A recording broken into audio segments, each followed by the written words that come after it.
Hey, campfire crew, let's get it on.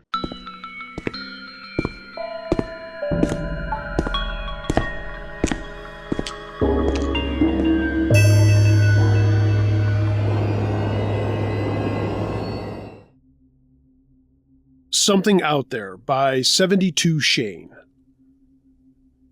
This happened on the 23rd of July, 2023 in Malvano, Italy. This was back when it was okay to build permanent tree stands nailed into trees.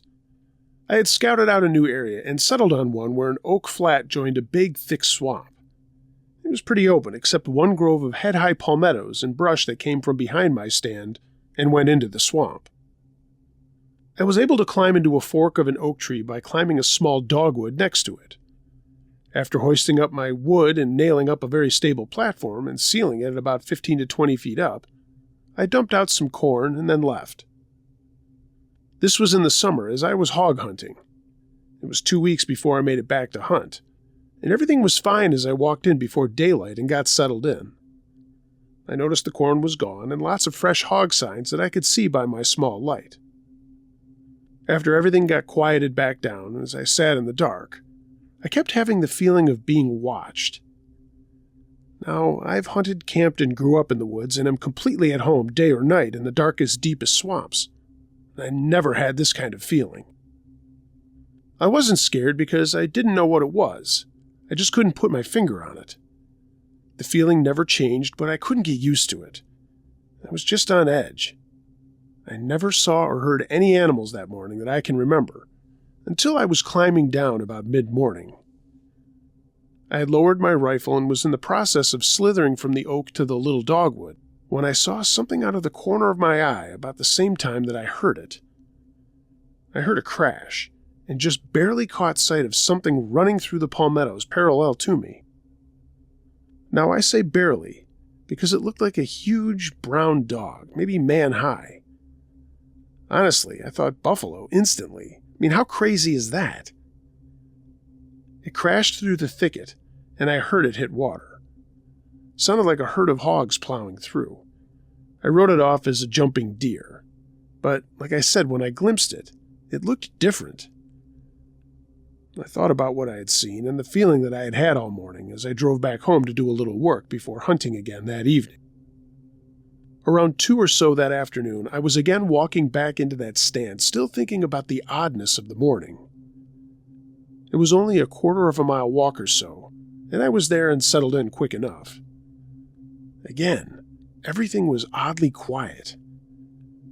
I had been sitting maybe an hour or so when I heard the faint splash of hogs, I assumed, and that was across the thicket in the swamp. As it got louder, instead of that excited, eager feeling that I would normally get, I was getting nervous. It was so weird because, again, I had never felt that way before.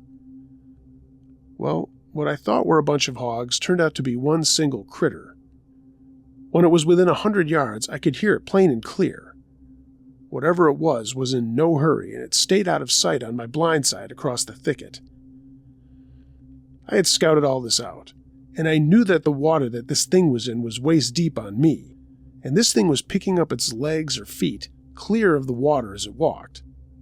I could hear the splash, drip, drip, splash, as it put one foot in front of the other really slow, like it was trying to be quiet. I thought it might be another person till I thought about how deep that water was.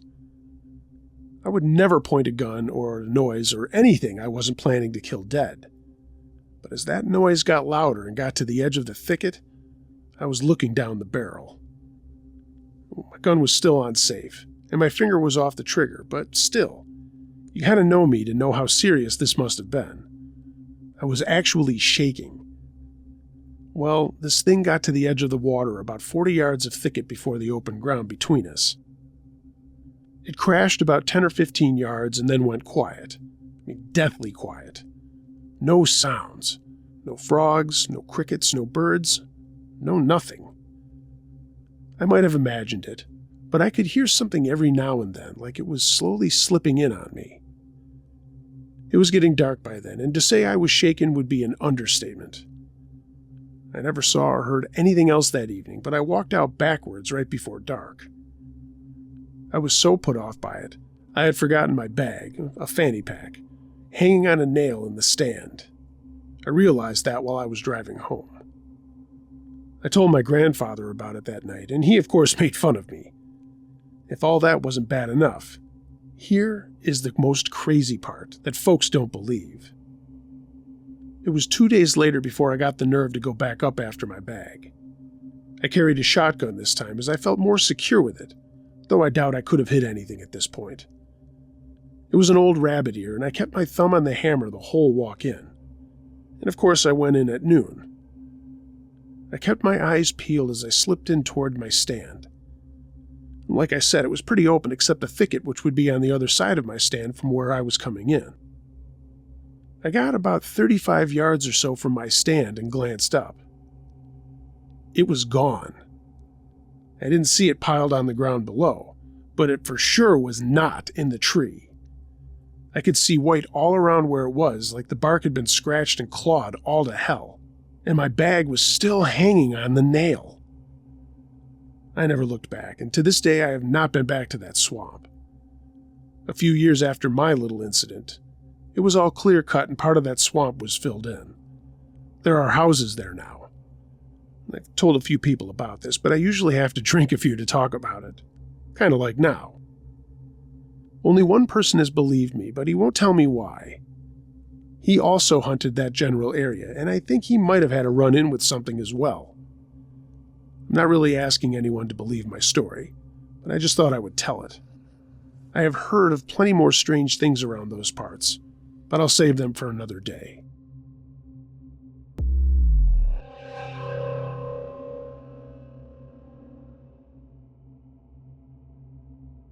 Danger in the Preserve by Hairball. My husband and I were out in SoCal for a brief visit, and he thought he'd show me the sights. We went to a preserve that is a well-known migratory bird resting place, and it's lush and green with cottonwoods, eucalyptus, native Washingtonia palms, and thick underbrush. An underground aquifer runs into a fault line and has created this natural oasis in the desert. So I was oohing and awing at all the bizarre spiky plants, and even the leafy plants there have thorns. And my husband said, "Let's see where this trail over here goes." We followed the trail under a broadleaf canopy, and a bridge took us over a slow-moving body of water. The water was crystal clear and sparkled as it moved past and rushed over the gently rippled sandy bottom. The air was pleasant and cool under there, and we were pointing out things of interest to each other. A bird, a dragonfly, some large tracks in the sand in the shallows. The prints where whatever animal it was had crossed the bridge were mostly dry. The trail forked and we took the lesser, more intriguing branch through the dense underbrush. The pavement ended abruptly, but the path continued, narrower and hemmed in by leafy shrubs and their sharp-edged leaves. The canopy dropped and we crouched, but we were most definitely on a well-worn people trail, not an animal trail. It was all very different being in this jungle-like oasis, and we could hear other tourists jabbering on like ourselves, not very far off. Up ahead we could see sunlight, and we were chatting away noisily about this and that and who knows what. Sure enough, 10 feet more, and we were through, and the path widened into an airy wood, except there was this bee's nest in the ground we had to cross. The bees hadn't regarded our arrival yet, and I was chatting about the size of the bees, when my husband repeated himself to stand very still. I thought. Is it the bees? I heard they have killer bees in SoCal. But I felt the creepiest feeling that something, a big something, was watching us.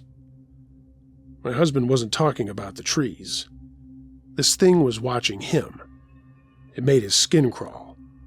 It was watching me, watching my back. I swear the thing was behind me, but all we could see were the dense shrubs and their prickly leaves. We very quietly retraced our path. Back on the pavement, we let our guard down a little. The goosebumps subsided, and how silly of us, we said to each other, to have gotten each other so worked up like scared little children around a campfire. We followed the main trail as it swung its course through the park, but now our comments were hushed. We reminded ourselves that nothing was there, yet our nervous glances searched the shadows beyond. What kind of harm could befall us in such a pampered, paved, well-visited locale? We rode this cajoling roller coaster for a while, the hair pricking our skin one minute, and the next being giddy with relief. A fellow tourist up ahead had his camera pointed at us. 3 small children, excited, were straining to see in the direction we had come from. "Did you see it? Did you see it?" the guy asked us, as hyper as his kids. "What I saw, man, it was this big." He pantomimed its length. "And it stood over there." And he had pointed to where we had just walked from. "Man, it paused and then went that way." The guy pointed to an area the path had curved around, and he pointed directly to where we had been standing, to where we had stopped, trapped between the thorn bush and the bees.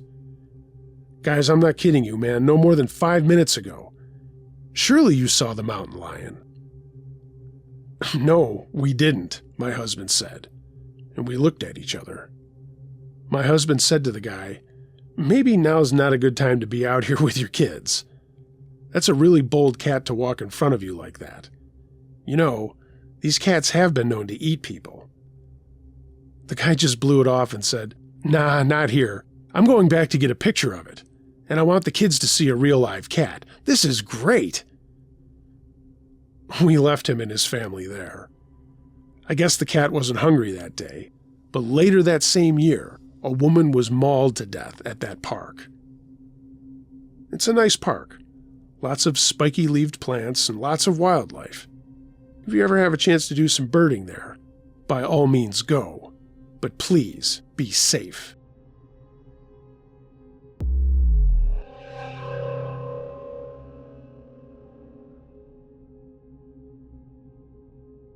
Camping Experience by Dark Davi.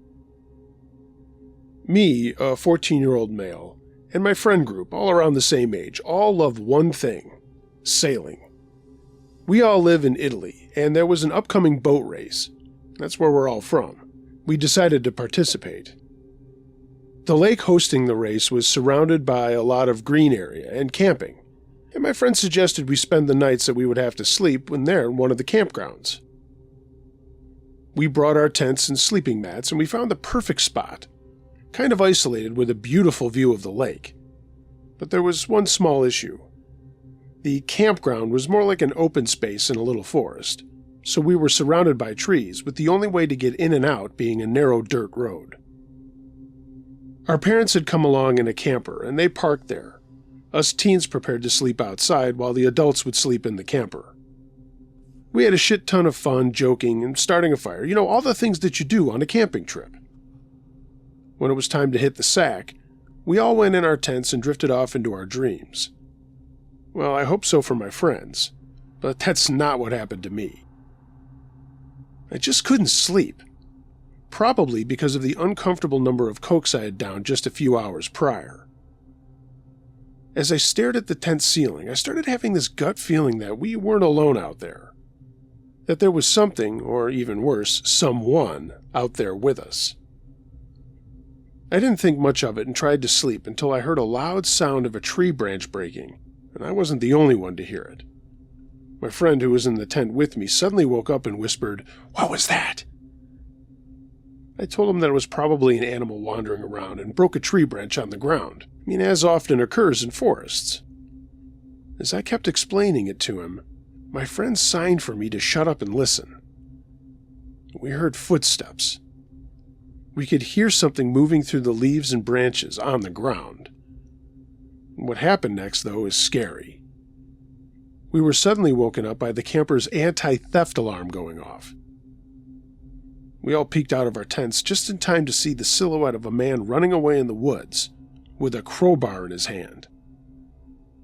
He had been standing right next to the camper's front door. Thankfully, the alarm went off and scared the thief away, because if that hadn't happened, most likely all of our belongings that were inside the camper would have been stolen, and likely something much worse to us.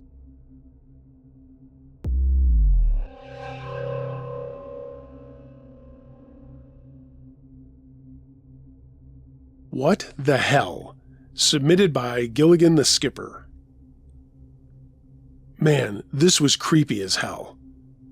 My uncle has access to a bunch of land in Massachusetts. It's a game farm that they pay to be able to hunt on, and once a year he made arrangements for me and my brother to go with my 2 cousins. We always did this growing up with my dad and uncles, and it was a ton of fun and tasty, too. On this trip, we were all 21 by now, and it was just me, Billy, my brother Sean, and my 1 cousin Mike. It was late fall, almost winter, and we were planning on going out in the early morning, staying at a place nearby overnight, and then going out back again the next morning. The farm is huge, like 400-some acres. It's very well maintained, and the owners of the farm are very careful about who is out there. Today, they actually fly drones from different spots around the farm to monitor not only the game, but to make sure people aren't illegally poaching or just causing trouble. So we hoofed it out to check out some spots to hunt the next day. Then we headed back to civilization for some food and to get to bed early. We were planning on heading out around 4 a.m. to get to the places that we had scoped out. The next morning, all went smoothly, and we found our places in the dark and settled in, all of us dreaming of a huge buck. We got skunked that whole first day, but we had one more, and after arguing about it for a while, we decided to try the same spot again. I mean, there were plenty of signs telling us about the deer traffic in that area. And, some days you go out and don't see anything. Others, it's like you have to chase their furry butts away, there's so many. We repeated our routine with optimism and got settled in for dawn to break. Mike did get his buck, a solid 6-pointer, and we were all happy inside that at least one of us was going home with something. We all decided to take a break and follow the blood trail. We were all fired up, and when we got to a clearing that we had been through the day before, Sean stopped walking, as Mike was following the trail. I bumped into him and asked what the hell he was looking at.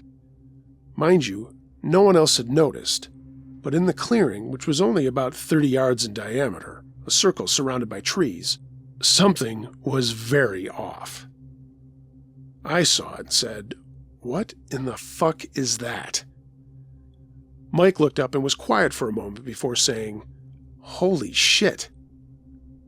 In the middle of the clearing, there was a table set up, like a real dining room table. 4 chairs were around it with 4 mannequins sitting on them, in full clothes. None of that was there the day before when we walked through that clearing. All 3 of us approached the table without saying a word. When we got right up to it, I saw that the mannequins were the kind from the 70s or 80s. The ones with the painted faces and eyes, not like the plain metal ones you see today in stores. These were the creepy ones, and I'll admit, I'm terrified of mannequins. They just creep me the fuck out. Mike looked down at the table and pointed. In it, written in what we figured out was dried blood, was the word kill. But it was misspelled, K-L-I-L. "This shit was not out here yesterday," Mike said. Sean agreed with him, and I asked, "Yeah, but who the hell would come out here in the middle of the night to set this up?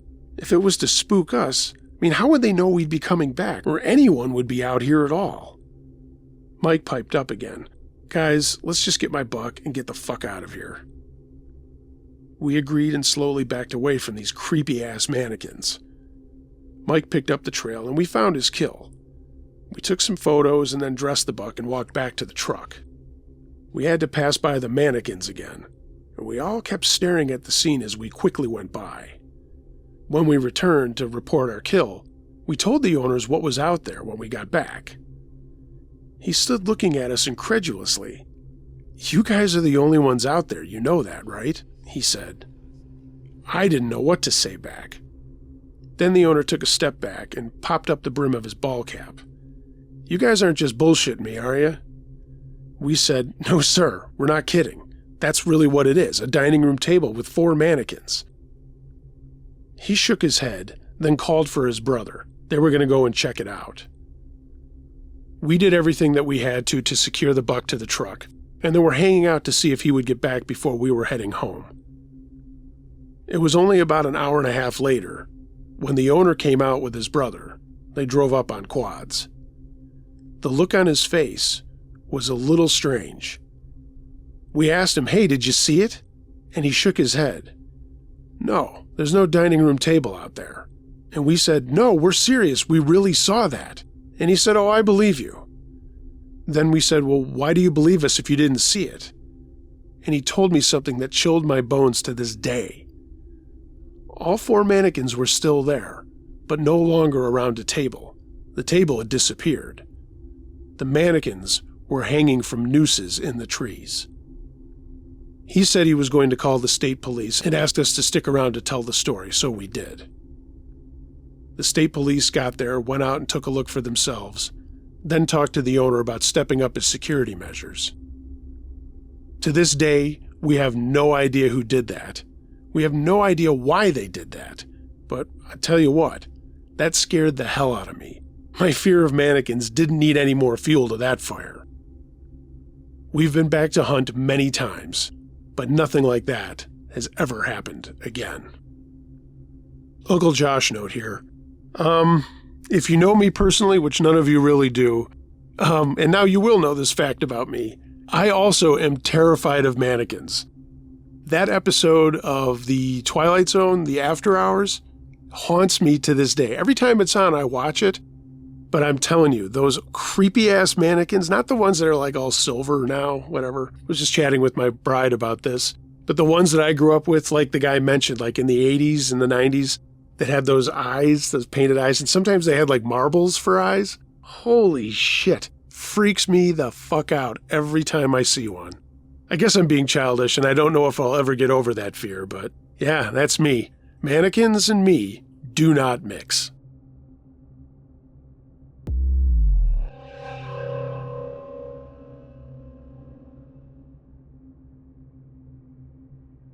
Strange Feeling by Lorky. Those gut feelings of something being wrong, being watched, or some unseen danger always freak me out. But when this happened, I did have a strong sense to get the hell out of Dodge one day while I was sitting by a little river deciding on fishing or not. I had just gotten my pack off and found a spot to sit when I had that odd feeling of being watched from behind. I got up and moved downstream about 400 yards to a spot where there was a larger clearing between the river and the taller brush and trees. I didn't see or hear anything while walking. The only thing I saw were some old deer tracks and some dried mud. But when I got to looking at a spot to sit for a while, I got that feeling again. I could see pretty good all around me, about 100 to 175 yards, and I just thought I was being silly. I ate some of my food that I had brought and watched the area around me as I tried to figure out which lure to use. For a while, the feeling went away. I fished for about an hour with no luck, and I needed to pee, so I stood up and walked back into the bush to take care of business. While standing there, that feeling came back stronger than before, and all I could hear was my piss hitting the ground. No birds, no wind, no little critters of any kind. I finished and walked back to my spot, and as I got there, I bent down to pick up my pole, and I heard my dad's voice call my name out loud and clear, using a tone of voice that meant I was to do what he told me to do it right then, and ask no questions. My dad had passed away 3 years before. Like a lot of people have said in instances like this, every cell of my body was keyed up. The area I was in was known to have bears, mountain lions, and wolves were just starting to make a comeback. But I had not seen any sign or heard from anyone else that they had been in that area for a while. I grabbed my stuff and packed my bag as quickly as I could. This time I took my Smith & Wesson 686P out of my pack that I brought as extra weight in the pack for snakes, and I put it on my hip. Normally, I don't like to open carry like that. As I put my pack on, that feeling of danger got even stronger. I started back to my truck the way I came in, and froze solid after a few steps. I couldn't go back the way I came in. I stood there and listened and watched for about 10 minutes and heard nothing.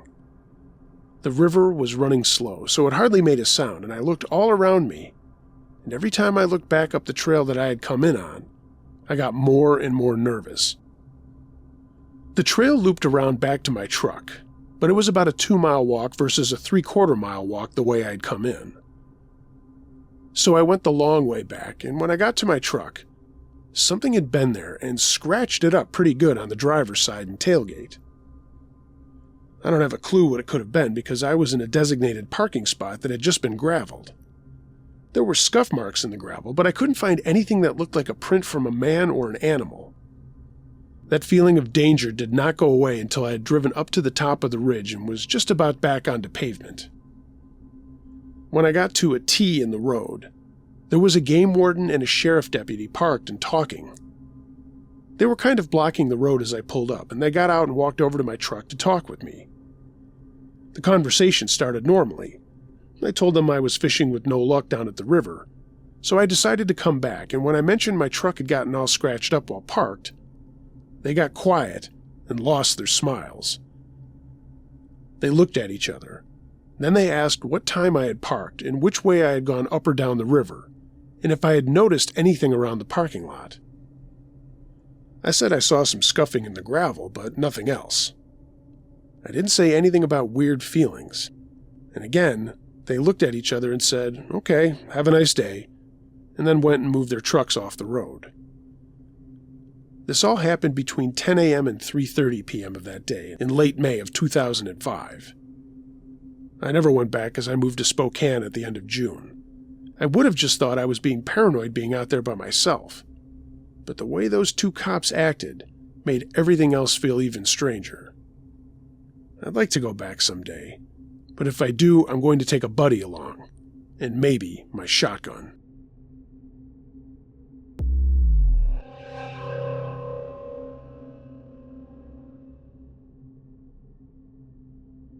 Creepy Person Watching People Sleep Camping by Dumb Person. I, a 14-year-old male, went on a family camping trip that my family has every year.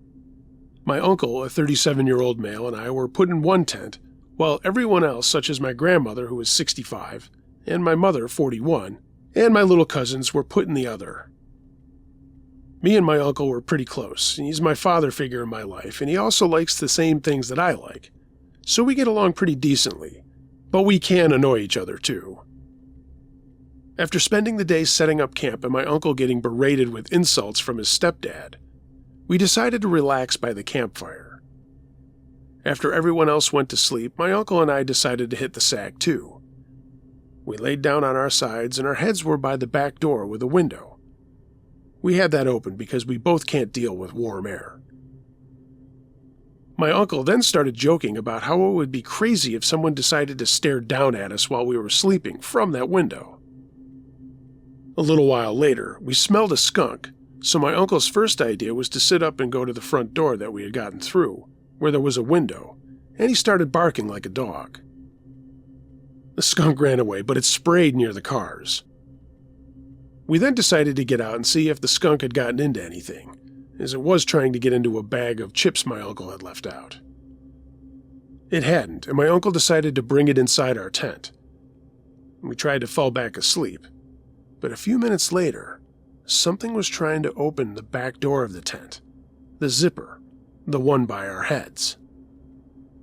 We scared whatever it was away, and then we closed the tent door, and I decided to zip up the window on my side slightly. We drifted off, and I woke up around 2:55 a.m. to go use the bathroom. Once I returned, I tried to fall asleep, but then I heard a weird sound coming from a campsite across, from east of ours. It sounded like a feminine scream mixed with laughter, but it didn't sound quite right. It almost sounded like something trying to mimic a human. My uncle then woke up in the middle of his sleep 5 minutes later, and as I was telling him about what I had just heard, we started to hear footsteps walking towards our tent. I decided maybe I'll just close my eyes, but I felt a weird presence.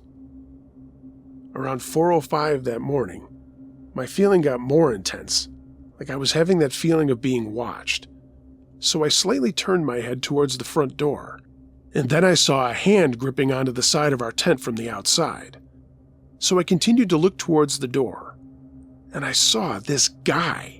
This person appeared to be an elderly man with wrinkles all over his face and body. He was cleanly shaven, and he appeared to be bald or had really short hair. He was pale. He was so pale it was almost close to the color white, and he wasn't wearing a shirt.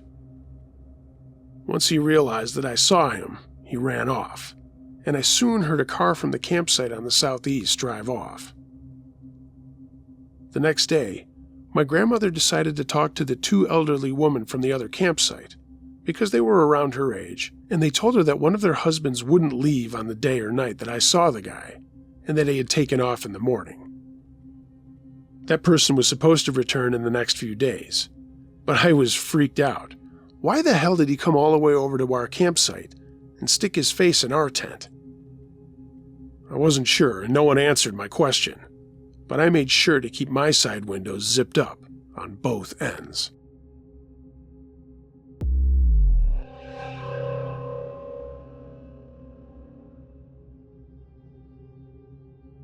They Were Everywhere by Jackman. I was camping in the Florida Keys one winter, and I managed to survive the larger snakes and even larger alligators, as well as the scorpions which would get in my shoes at night. But one experience I will never forget.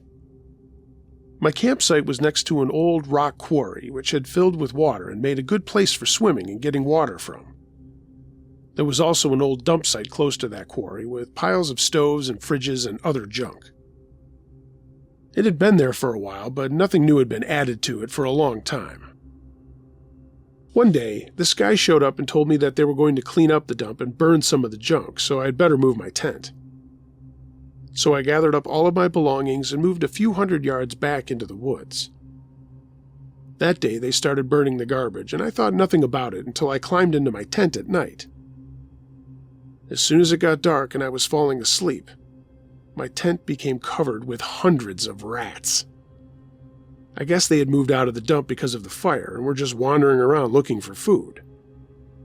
They were everywhere, climbing up my ropes and over the top of the tent, and I shook as many off as I could, started a fire and stayed up all night hoping they wouldn't return. They seemed to be gone, so the next night I stayed in the same place thinking that they'd moved on to another dump or something. But no. Again, as it got dark, they all returned, bringing some of their friends, as it seemed there were more now than ever. I again shook them off of the tent and got a fire going. When morning came, I packed up my tent and headed for a new place far from those rats. As I was walking down the highway, wondering if I should return to another camping spot where I had been previously, there on the highway near to that place was a dead 11-foot alligator that had crawled out from the mangroves only a few feet from where I had been camping a few weeks previously. After seeing that and the rats, I decided my Florida camping adventure had gone on long enough, and I headed back home.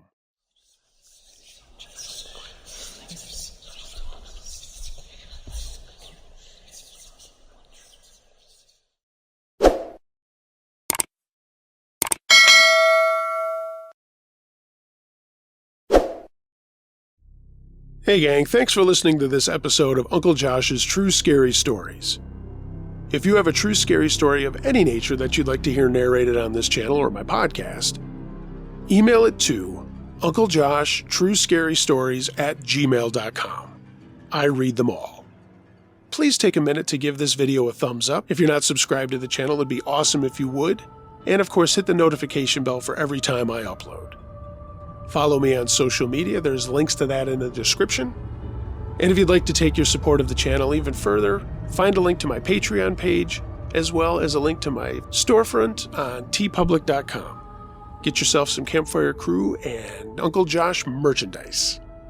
And I'm serious about new designs coming. I promise they'll be there, and I think you're going to dig some of them. They kind of have a silly slant to them. Everyone, be excellent to each other. Until next time, be wary of things that go bump in the night. It could be anything. A ghost, a monster, or the guy next door.